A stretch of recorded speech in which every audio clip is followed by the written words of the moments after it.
ऋषिकेश में गंगा जी के किनारे एक संत रहा करते थे।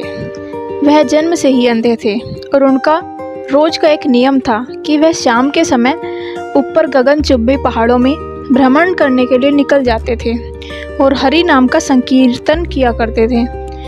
एक दिन उनके शिष्य ने उनसे पूछा, बाबा आप हर रोज इतने ऊंचे ऊंचे पहाड़ों पर भ्रमण करते हुए जाते हैं, वहाँ बहुत गहरी खाइयाँ भी हैं और आपको आंखों से दिखलाई भी नहीं देता, क्या आपको डर नहीं लगता? अगर कभी पाँव लड़खड़ा गए तो? बाबा ने कुछ नहीं कहा और शाम के समय शिष्य को साथ ले चले। पहाड़ों के मध्य थे तो बाबा ने शिष्य से कहा, जैसे ही कोई गहरी खाई आए तो बताना।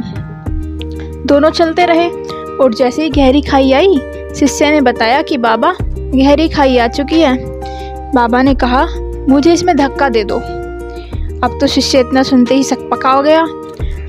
उसने कहा, बाबा मैं तो आपको धक्का कैसे दे सकता हूँ, मैं ऐसा हरगिज़ नहीं कर सकता। आप तो मेरे गुरुदेव हैं, मैं तो किसी अपने शत्रु को भी इस खाई में धकेल नहीं सकता। बाबा ने फिर कहा, मैं कहता हूँ कि मुझे इस खाई में धक्का दे दो, यह मेरी आज्ञा है और मेरी आज्ञा की अवहेलना करोगे तो नरकगामी होगे। शिष्य ने कहा, बाबा मैं नरक भोग लूँगा मगर आपको हरगिज़ इस खाई में नहीं धकेल सकता। तब बाबा ने शिष्य से कहा, रे नादान बालक, जब तुझ जैसा एक साधारण प्राणी मुझे खाई में नहीं धकेल सकता तो बता मेरा मालिक भला कैसे मुझे खाई में गिरने देगा। उसे तो सिर्फ गिरे हुए को उबारना आता है, गिरे हुए को उठाना आता है, वह कभी किसी को गिरने नहीं देता। वह पल भर अब हमारे साथ है, बस हमें विश्वास रखना होगा उस पर।